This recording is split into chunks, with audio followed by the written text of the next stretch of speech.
नमस्कार दोस्तों, मैं हूं डॉक्टर विक्रम और मेरे चैनल में आपका बहुत बहुत स्वागत है। दोस्तों, आज टेक्निकल डिटेल में बात करूंगा ग्रेड 6 बॉल्डनेस की। ग्रेड 6 बॉल्डनेस होता क्या है, जीन्स का इसमें कितना रोल है, खाने पीने का क्या रोल है और ट्रांसप्लांट के बाद किन किन चीज़ों का हमें ध्यान रखना चाहिए, ट्रिगर पॉइंट्स कैसे ढूंढें, कैसे हम ये पता लगाएं कि ये बॉल्डनेस स्टार्ट कैसे हुई या बाल गिरने स्टार्ट कैसे हुई, उसके पीछे की मेन वजह क्या थी, और फिर फाइनली जब हमारा ट्रांसप्लांट हो जाए तो ट्रांसप्लांट के रिजल्ट्स को हमने मेंटेन कैसे करना है। तो वीडियो बहुत इंपॉर्टेंट होने वाला है। अगर आप हेयर फॉल की समस्या से जूझ रहे हैं तो इस वीडियो में आपको बहुत अच्छी मदद मिल सकती है। तो दोस्तों, सबसे पहले बात कर लेते हैं कि बॉल्डनेस होती ही क्यों है और ग्रेड 6 बॉल्डनेस क्या है। देखिए, ग्रेड 6 का मतलब, अब इसको आप समझेंगे, मैं स्क्रीन पे दे रहा हूँ। ग्रेड 2 से लेके और ग्रेड 6 और ग्रेड 7 तक की बॉल्डनेस को हम फाइनल बोलते हैं कि ग्रेड 7 से ऊपर बॉल्डनेस पॉसिबल नहीं है। ग्रेड 1 मतलब कोई बॉल्डनेस है ही नहीं। ग्रेड 2, 3, 4, 5, 6 इस तरीके से आगे आगे बढ़ता जाता है और ये एक वर्चुअल से पॉइंट बनाए हुए, अंदाजे से बनाई हुई चीज़ है। इसका कोई सेंटीमीटर्स में किसी भी तरीके से कोई अपने पास कोई फैक्चुअल रूल नहीं है इसका। तो ग्रेड 2 बॉल्डनेस का मतलब ये हुआ कि फ्रंट से तकरीबन 2 इंच के आसपास आपकी हेयरलाइन रिसीड करी है और जितना ग्रेड ऑफ बॉल्डनेस होगा उसके अनुसार आपको उतने ही नंबर ऑफ ग्राफ्ट्स इसमें लगेंगे। ग्रेड 3 है तो इंटू 1000 ग्रेड मतलब 3000, ग्रेड 4 है तो 4000, ग्रेड 5 है तो 5। इस तरीके से ग्रेड 7 तक की आपकी बॉल्डनेस की जर्नी, नंबर ऑफ ग्राफ्ट्स आप खुद कैलकुलेट कर सकते हैं। तो आज स्पेसिफिकली जो हम डिस्कस करेंगे वो ग्रेड 6 बॉल्डनेस है। अब ग्रेड 6 बॉल्डनेस में क्या होता है कि हेड का ऊपर का पूरा हिस्सा, यानी कि वहाँ तक जहाँ तक कि आपको पीछे एक वर्ल घेरा दिखता है, वहाँ तक के सारे बाल आपके उड़ चुके हैं, बॉल्डनेस आ चुकी है। ये फोटो देखिए आप स्क्रीन पे, और यहाँ पे एनालाइज करेंगे सिर के ऊपर से ली गई फोटो में कि कहाँ तक का जो एरिया है वो बॉल्ड हो चुका है या वहाँ पे बालों की डैमेज हो चुकी है। अब इसके पीछे सिंपल सा लॉजिक समझिए कि अगर सिर के ऊपर से बाल गए हैं और साइड और पीछे वाले बाल आपके अभी तक जिंदा हैं, ग्रो कर रहे हैं, तो इसका मतलब ये मेल पैटर्न बॉल्डनेस है। मेल आदमी के अंदर, पैटर्न मतलब एक स्पेसिफिक पैटर्न के अंदर है, और बॉल्डनेस तो आपको पता ही है। अब ये मेल पैटर्न बॉल्डनेस है तो ये 100% जेनेटिक है। फॉर एग्जांपल, आप अगर इस स्थिति से गुजर रहे हैं तो आप कहेंगे मेरे पिताजी के तो बाल बिल्कुल ठीक हैं, या मेरे दादाजी के बाल बिल्कुल ठीक है, मेरे भाई के बाल बिल्कुल ठीक हैं।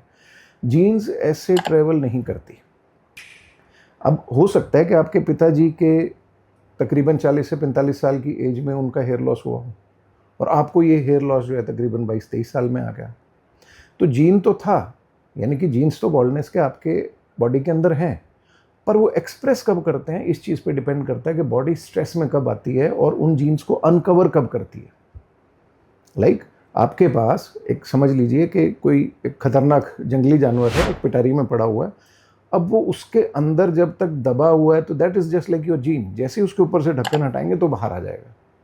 अब ढक्कन बहुत सारी वजह से हट सकता है, लाइक के 2 बच्चे खेल रहे थे, उन्होंने हटा दिया, या अंदर से उस जानवर ने ही इतना जोर लगाया कि ढक्कन अपने आप से हट गया। कहने का मतलब ये कि बहुत सारी स्ट्रेसेस, बहुत सारी वजह, फिजिकल स्ट्रेस भी हो सकती है, मेंटल स्ट्रेस भी हो सकती है, आपका लाइफस्टाइल भी हो सकता है, इवन डेंड्रफ या सिबोरिया भी हो सकता है। और इस पर्टिकुलर केस में जो आज केस स्टडी लेके आए हूँ, इनके केस में था IBS, इरिटेबल बाउल सिंड्रोम, यानी कि खाना तो ये खाते थे बट उसके बाद उस खाने को हजम करने के अंदर इनको परेशानी होती थी। तो जैसा कि हम नॉर्मली कहते हैं कि खाना खाया उसके बाद एकदम से लूज मोशन हो गए, या गैस ज़्यादा बन गई, या एसिडिटी हो गई, इस तरीके की समस्याएं इनको थी। इसका मैं बाद में आपसे बात करूँगा। सो जीन आपके अंदर प्रेजेंट है, हो सकता है आपके दादाजी में हो, मामा वाली साइड से आया हो। मोस्टली ये मदर की साइड से 60% कॉन्ट्रीब्यूशन मिलता है और 40% कॉन्ट्रीब्यूशन फादर वाली साइड से मिलता है। ट्रिगर कैसे हुआ मैं पहले बता चुका हूँ। किसी भी तरीके की स्ट्रेस इसको अनकवर कर सकती है। स्ट्रेस आपके लाइफस्टाइल से जुड़ी भी हो सकती है, आपकी फिजिकल या मेंटल स्ट्रेस से भी जुड़ी हो सकती है, और बहुत सारी वजहें इसकी। बहुत सारे लोगों में ये देखा गया कि एग्ज़ाम्स के बाद एकदम ट्रिगर हो जाता है, बहुत ज़्यादा प्रेशर ले लिया एग्ज़ाम्स के अंदर, उसके बाद एकदम से स्टार्ट हो जाएगा।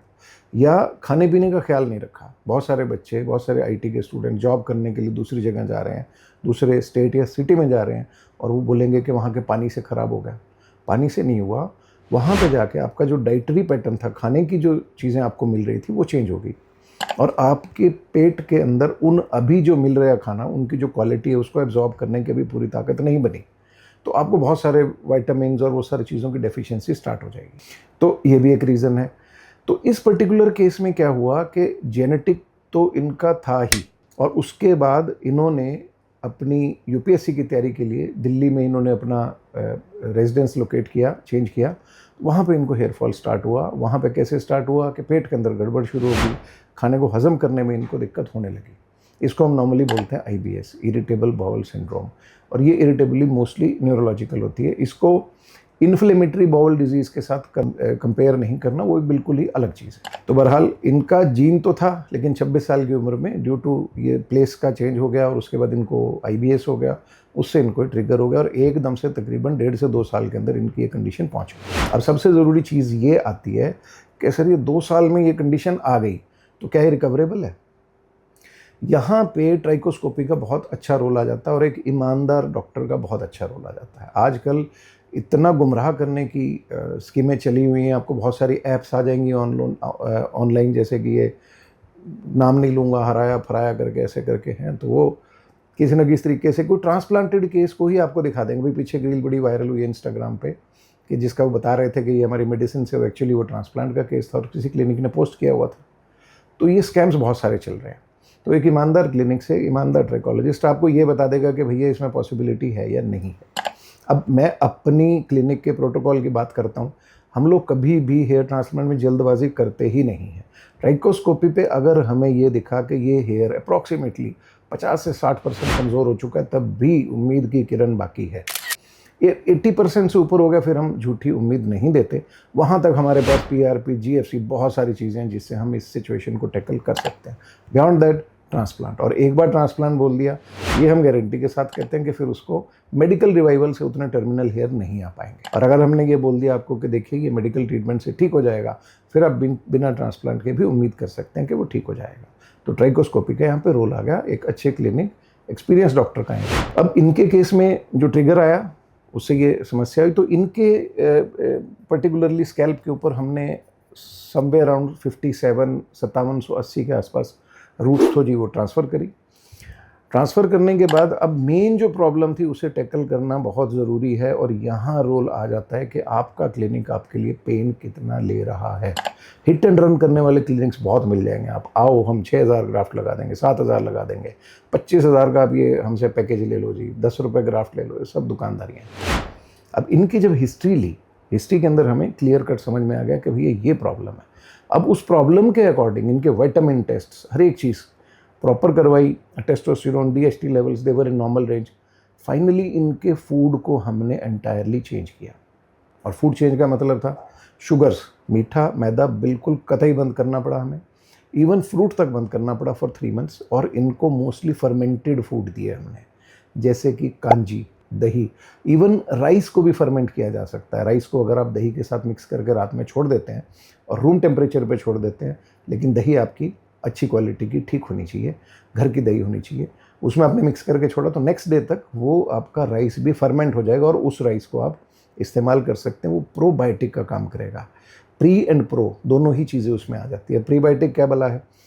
कोई भी आप खाना खाते हैं तो उसके साथ कुछ बैक्टीरिया आपके अंदर जाते हैं, और जो हार्मफुल बैक्टीरिया होते हैं मोस्टली हमारा स्टमक, जो पेट है, उनको ख़त्म कर देता है। फिर ये खाना और वो बैक्टीरिया आगे आपकी बड़ी आंत तक पहुंचते हैं, लार्ज गट। उस लार्ज गट के अंदर ही सारी स्टोरी चल रही होती है। अगर वहाँ पे इन्फ्लेमेशन हो गई, यानी कि खाना आपको पच नहीं रहा, इसका मतलब कि आपकी बड़ी आंत के जो बैक्टीरिया हैं अब वो आपके दोस्त नहीं रहे, वहाँ आपने दुश्मन बिठा दिए हैं। और वो जो दुश्मन है आपके खाने को एक तरीके से पॉइजन में कन्वर्ट कर देगा। इसको सिंपल लैंग्वेज में बोलूँ, technically short chain fatty acids है, इंटरल्यूकिन्स है, बहुत सारी चीज़ें निकलती हैं, और वो आपकी आंतड़ी के अंदर से डिज़ोल्व होकर आपके खून में पहुंचती है, और वहाँ से पूरी बॉडी के अंदर एक इन्फ्लेमेशन का कैस्केड स्टार्ट कर देती है। उस इन्फ्लेमेशन से आपके बॉडी के अंदर यूँ समझ लीजिए कि हर जगह पे छोटी छोटी आग लग जाती है, और जहाँ जो जीन, ये जैसे बताया ना मैंने आपको कि पिटारी के अंदर बंद करके कुछ आपने एक जीव रखा हुआ था, तो उसकी वो पिटारी उस वक्त उसके ऊपर आग लग गई और वो खुल गई। इसको हम एपिजेनेटिक्स बोलते हैं। तो इनके केस में उस इन्फ्लेमेशन ने इनका वो ढक्कन हटा दिया, और उसकी वजह से इनका जीन एक्सप्रेस हो गया बड़ी जल्दी की उम्र में। जो इनके पिताजी का 40 में था, इनका 26 में हो गया। अब हो गया तो बाल सारे झड़ गए। झड़ने के बाद ट्रांसप्लांट और फिर हमने इनकी डाइट के ऊपर ही काम किया। अब इनकी अमेजिंग आप एक ट्रांसफॉर्मेशन देख लीजिए। लिमिटेड नंबर ऑफ ग्राफ्ट से बहुत अच्छी डेंसिटी और बहुत ही बढ़िया इनके स्कैल्प के अंदर बाउंस आया। अब फिलहाल सारा ट्रीटमेंट सब कवायद तकरीबन 6 से 7 महीना इनको पूरी मेहनत करवाई हमने। एंड देन फिर अब फिलहाल की मेडिसिन सिंपल एक एंटीऑक्सीडेंट, एक प्रीबायोटिक जैसे कि बिफिलेक और बहुत सारी याकुल्ट वगैरह काफ़ी सारी चीज़ें मिलती हैं, आप रिसर्च कर सकते हैं अगर ये पर्टिकुलर सिचुएशन आपके साथ है तो। और साथ में नियोग्रो हेयर सीरम आप कोई भी ले सकते हैं, पेप्टाइड का कोई भी अच्छा कॉम्बिनेशन आप ले सकते हैं, मार्केट से ट्राई कर सकते हैं, और बहुत थोड़ा सा अमाउंट मिनॉक्सिडिल का। तो ये अब कॉम्बिनेशन इनका चल रहा है क्योंकि ग्रेड 6 से वापस लाए हैं, अर्ली एज है, चांसेस हैं दोबारा कि इनको झटका लगा इनकी डाइट को, लाइफस्टाइल को, तो ये जीन फिर से अनकवर हो सकता है और ट्रांसप्लांटेड रूट्स को भी डैमेज हो सकती है। Transplant is never permanent unless and until कि उसके पीछे की कोई वजह ही आपको समझ में ना आए, तब तो वो टिक जाएगा। लेकिन अगर क्लियर कट वजह IBS था, डेंड्रफ था, कोई ट्रॉमा था, कुछ भी, तो फिर आपको थोड़ा सा ध्यान रखना पड़ेगा, राइट। सो ये थी ग्रेड 6 की ट्रांसफॉर्मेशन। मेडिसिन का क्या रोल है, एपिजेनेटिक्स क्या होती हैं, तो बहुत सारी चीज़ें मैंने इसमें कवर करी हैं। अभी पीछे हमने रीजनरेटिव मेडिसिन के ऊपर काफ़ी काम किया है और उसके लिए हमारी SHTS जो हमारी एसोसिएशन है वहाँ पे मैंने काफ़ी अच्छे लेक्चर्स और प्रेजेंटेशन दी। उसके बारे में मैं आपको नेक्स्ट वीडियो के अंदर बताऊंगा कि क्या बिना ट्रांसप्लांट के सारी चीज़ें पॉसिबल हैं, क्या बाल आ सकते हैं और किस लेवल से हम इसमें वापसी कर सकते हैं। दोस्तों, अगर आपने चैनल को सब्सक्राइब नहीं किया ज़रूर कर दीजिए, और अगर कोई आपका साथी, मित्र, रिश्तेदार इस वाली सिचुएशन में हो, ग्रेड 6 बॉल्डनेस में हो, तो ये वीडियो उसको ज़रूर शेयर कर दीजिए। हो सकता है उसकी मदद हो जाए, कुछ गाइडेंस मिल जाए। बहुत बार आप एक रेफरेंस ढूंढ लेते हो कि यार एज मेरी भी उतनी है, प्रॉब्लम मेरे को भी यही है, मेरे पिताजी को भी यही था, तो आपकी एक हेल्प हो सकती है, आपको कहीं ना कहीं गाइडेंस मिल सकती है। ट्रांसप्लांट आप कहीं से भी करवाएं और आपके दिमाग में सबकॉन्शियस में रहेगा कि यार इन चीज़ों का मैं ख्याल रखूँगा, तो ये मेरा ट्रांसप्लांट सक्सेसफुल हो जाएगा और लंबे समय तक मेरे सिर पर बाल टिके रहेंगे। तो दोस्तों, ये था आज का वीडियो। मेरे साथ एंड तक बने रहने के लिए आपका बहुत बहुत शुक्रिया। Stay blessed, stay tuned. धन्यवाद।